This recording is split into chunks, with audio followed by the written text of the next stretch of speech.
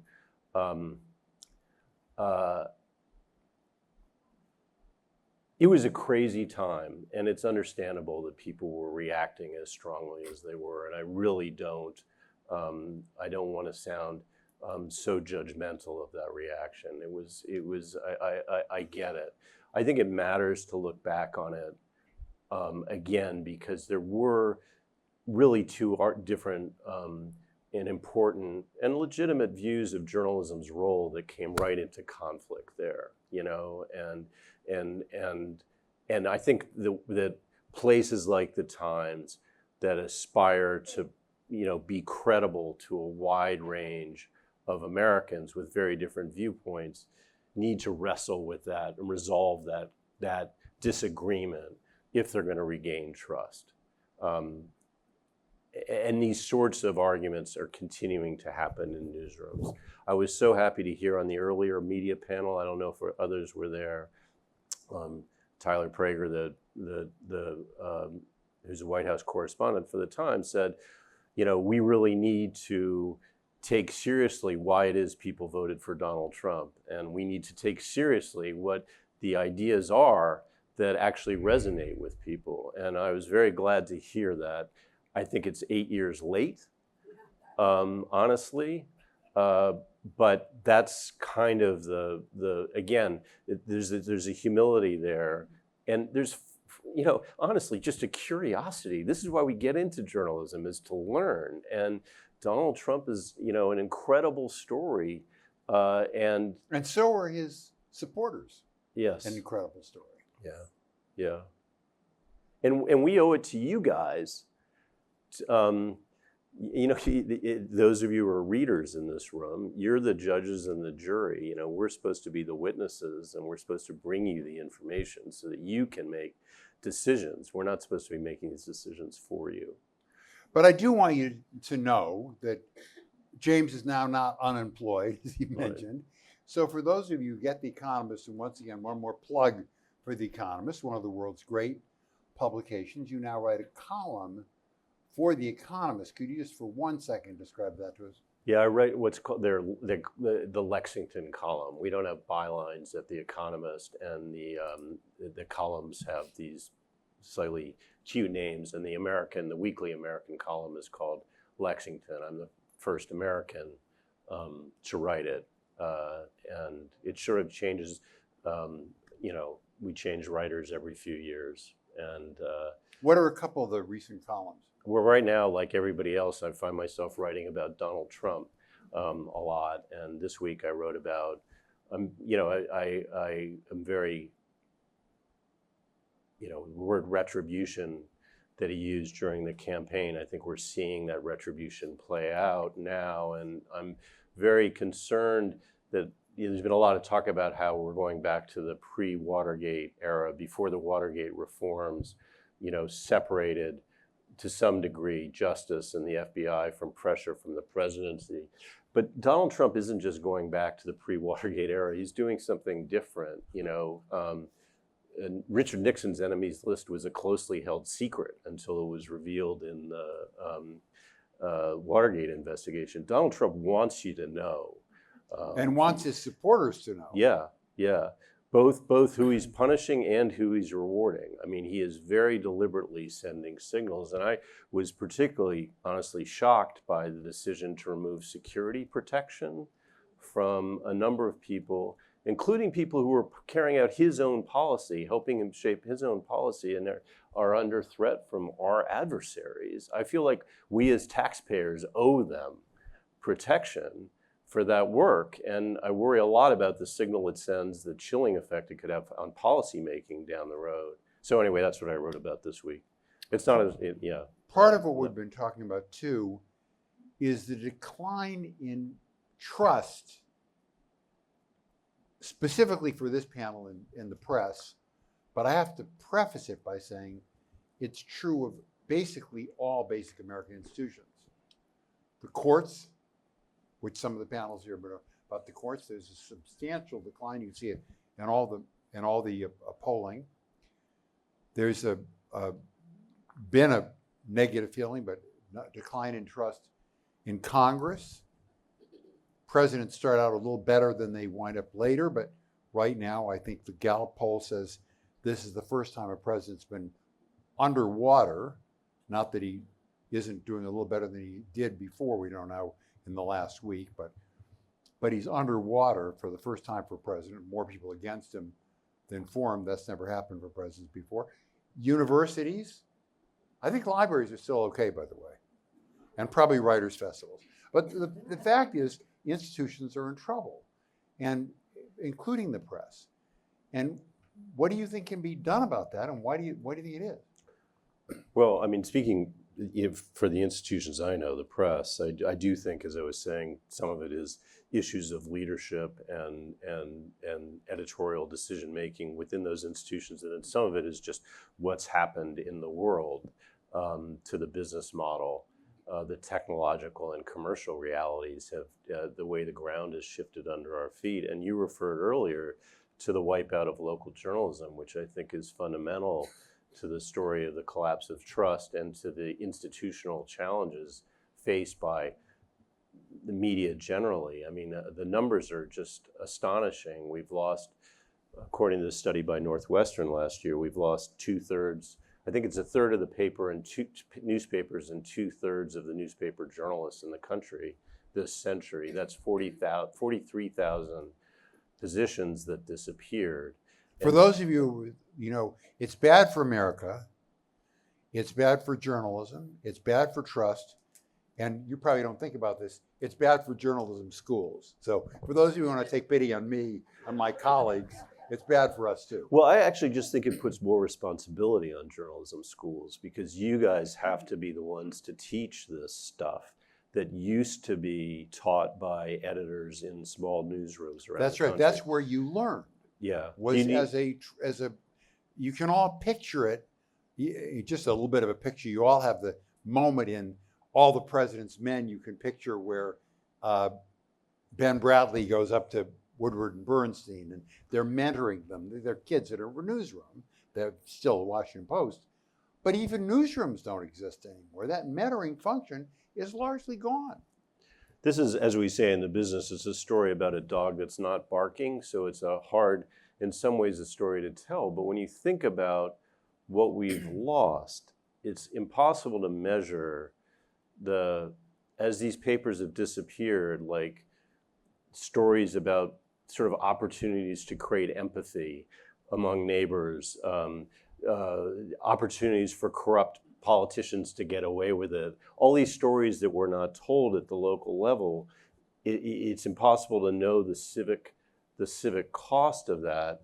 And I think it's fundamental to break down in trust, because it deprives so many of Americans of a journalism whose veracity they could confirm with their own eyes, and they know the score of your local high school football game. You know if somebody actually died in your community or a restaurant opened. If there's no longer anybody reporting on that, they're reading about stuff that they don't know about. Yeah, and it deprived national news organizations of what was a great training ground for journalists who had the experience of being held accountable for the accuracy of their work by people who knew whether that pothole had been fixed or whether the bridge repair was moving forward or not. And instead, journalists hopefully come from your journalism school, but it raises— Send your kids. It puts a premium on where are those values getting taught? Where are young reporters getting the experience of getting their butt kicked by a crusty Another old thing editor. that's changed, and those of you who were there last night saw Brian Williams hold up a little device. I don't have one with me here today. Hopefully none of you were on that device right now. But that little device, and he said Steve Jobs had changed America more than just about anybody. That little device has changed things. Yeah. Yeah, I mean, it's the internet that changed it, and Yeah. that little device Yeah, channels it. that's It's right. the platform that channels it. And we haven't even talked about the role of social media. Social media, I think we should, though. Has been so damaging to newsrooms, and Brett could tell you horror stories about it. But the real danger you get, I mean, the hate that one gets on social media, the threats and all the rest of it, that's awful. Its effect is to be this really powerful enforcer of conformity, of ideological conformity. Again, I sound like a fossil, but I remember the days when you felt rewards as a journalist when you surprised people or confounded their expectations. You wrote a contrarian piece that challenged conventional wisdom. That's been turned on its head. If you surprise people, if you express a point of view they didn't expect from you, they'll come after you. And if you say back to them what they want to hear and what they expect you to say, I mean, we know this, you get rewarded for it over and over again. And that's part of what's, I think, created our splinter What you were media describing in bringing Brett and others into the paper was trying to expand what people were seeing. Yeah. And yet today, the algorithms of all of these social media sites bring you to the same thing. You're seeing people of the same view. Yeah. Yeah, and we tend to, and I'm as guilty as this as anybody, when we curate our own media diet, we wind up reading Heather Cox Richardson, for example, but not reading somebody who might have a very different point of view. And that's what does concern. I mean, I love that Substack's there, and a lot of my friends are actually doing very well thanks to Substack.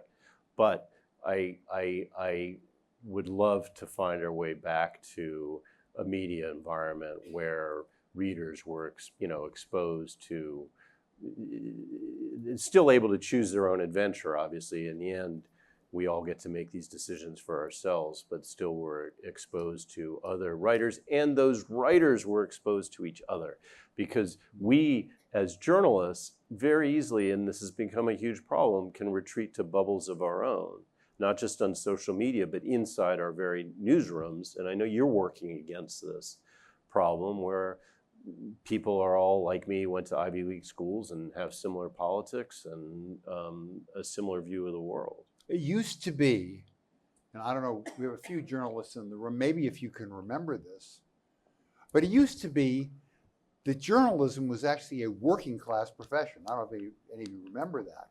People who worked in newspapers, maybe when you were a kid, Sure. most of them had not gone to many of them had not gone to college. Yeah. And yet now it's become a thing where you not have gone to graduate school. Yeah. One of the many things I didn't succeed at when I was at the Times was I had an idea for, one voice I feel like has dropped out is, does anybody remember Jimmy Breslin? Oh, yeah. That kind of voice of for lack of I think it oversimplifies it, but of the working class, who's exactly the kind of journalist you just got. My view today, that person is somebody who came up working at Walmart, or in the service industry. And we were trying with my colleagues to find, writers that could write from that point of view, but I did not succeed. Before asking you this next question, I should say, by the way, probably most people in this audience, your groupies, read a physical paper or read a digital version of a physical paper or watch is Jonathan Carl here, by the way? Anyway, he's been on some of these panels here, but watch one or two television news shows or listen to National Public Radio, which your dad helped to found, really. But kids don't. Younger people, ask your grandchildren. They are not reading those papers. But could you describe what's happening in what you're calling the legacy media world for people who maybe don't know it? And how's that impacting the trust that people have? Well, I think even the title of our session is about the mainstream media, and that's just a term that we need to discard. This country does not have a mainstream media, or to the extent that it does, it is TikTok and it's Joe Rogan. How many of you are on TikTok? So this is not your representative, thank you, Martha, not your representative audience. How many of you listen to Joe Rogan? 49 million Americans listen to Joe Rogan. Yeah. Not represented well in this room. So you've got to understand, this is a different world. Yeah, yeah. And we might have, the legacy media might have found itself as irrelevant as it's become anyway, but I think it hastened it with some of the behavior. So you're that I following described earlier. undoubtedly, and maybe you could talk about it for a minute. I don't know how many of you are, what's happening at the Washington Post. The Washington Post, for reasons, goes from different perspectives than what James was talking about with the New York Times, but the Washington Post has lost over 250,000 readers, I think, in the last 6 months. What happened? Well, they as many of you probably know, they made a decision very late in the game, or the owner, Jeff Bezos, did, to not endorse in the presidential race after the endorsement editorial had already apparently been written.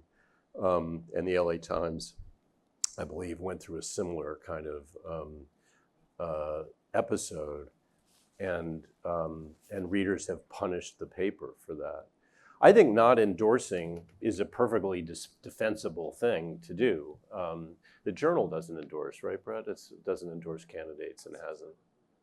What? Not since Herbert. Oh, yeah, yeah. Well, how can you top that?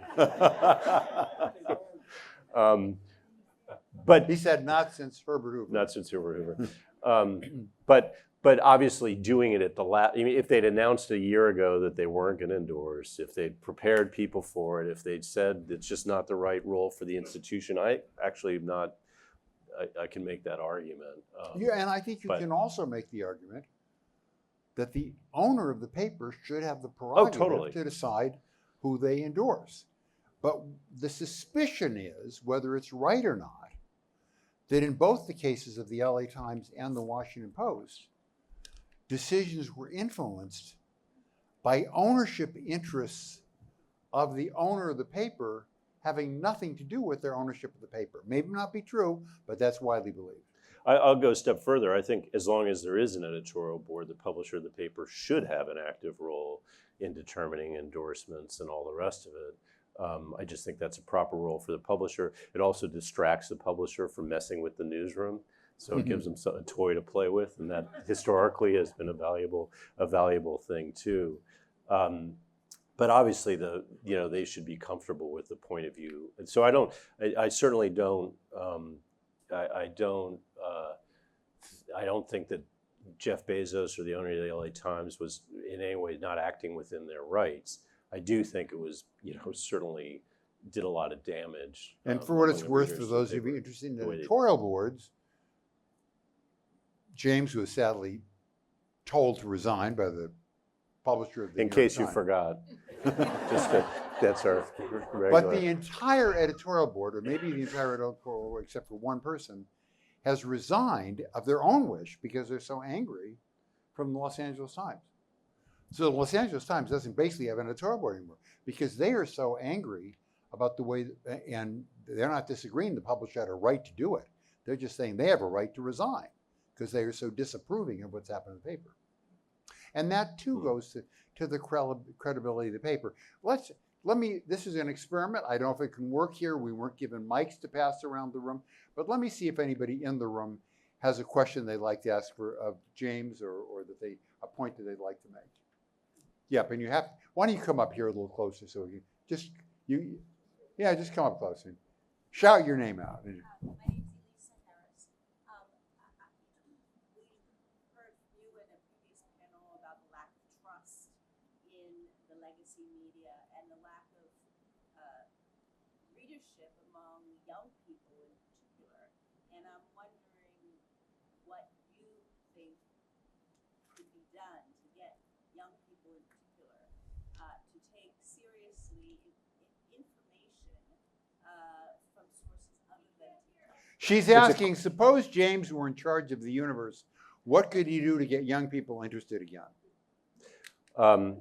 Or make them also trust the media. legacy media. I thought my old colleague and friend Frank Bruni gave a good answer to that question in the previous panel.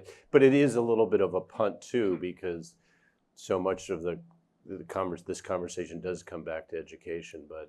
But encouraging and teaching kids early on how to have a varied media diet, to be responsible consumers, to understand, what is trustworthy and what's not, I think is key. On our side, we have to meet them where they are, which means developing new story forms, new ways of doing journalism that capture their attention. Being on TikTok, although it sounds like TikTok may be going away again. That's one of those do we own Gaza, do we not kind of questions that we're going to be wrestling with for a while. And doing interesting journalism, It's got to be engaging. It's got to be engaging. And part of the problem with what in my view, the righteous journalism, the journalism that has not paid enough attention to what's going on in the country for the last 10 years, one of the problems is it's also boring. It's boring. And it's when you get out of your office and get out in the country and are exposed to things this is why I became a journalist. It's really amazing. You get to go anywhere and ask people anything and discover that the world is a vastly richer, more, sorry to sound so Proselytizing romantic about journalism. But that's the fun of the job. And I think part of the challenge for journalism is to recapture some of that spirit of adventure. We're so righteous. We're wearing the hair shirt all the time and it's true. It sucks. Like a lot of stuff is going wrong in the business. But it should be an adventure. And it should be an adventure that you're carrying your readers along on.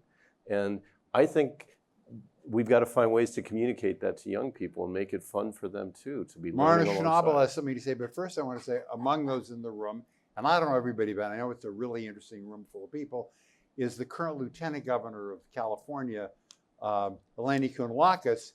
And one thing that relates to what you're saying is media literacy could be taught in high schools everywhere, and it would have a big impact. Marna? And you got to shout. I know I have a loud voice anyway. Having grandchildren that are teenagers, a lot of them, and several at public schools, there was a whole thing happening. And I just am afraid that older people and the traditional media doesn't get the paradigm shift. There is a paradigm shift in this universe at the moment. It has to do with technology. It has to do with why all those rich people that are back there in Washington and they're all techies. They look at the world differently than we do, and they don't. So people have to understand, I hate to cut you off, but people can't hear you mostly, that there's been a paradigm shift Yes. that is in the kids' world, and people older often don't understand it. James? Yeah, I completely agree with you. And obviously there have been other periods in our nation's history where it felt like the adults didn't get the kids. These children of yours are beyond your command.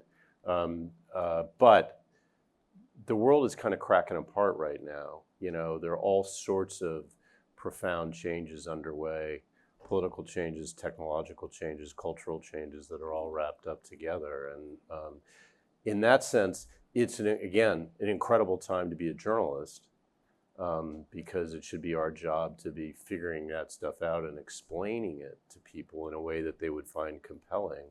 We have a minute and 10 seconds left. James and I don't get paid if we do this. We have one if we don't get over. Quick question, quick answer.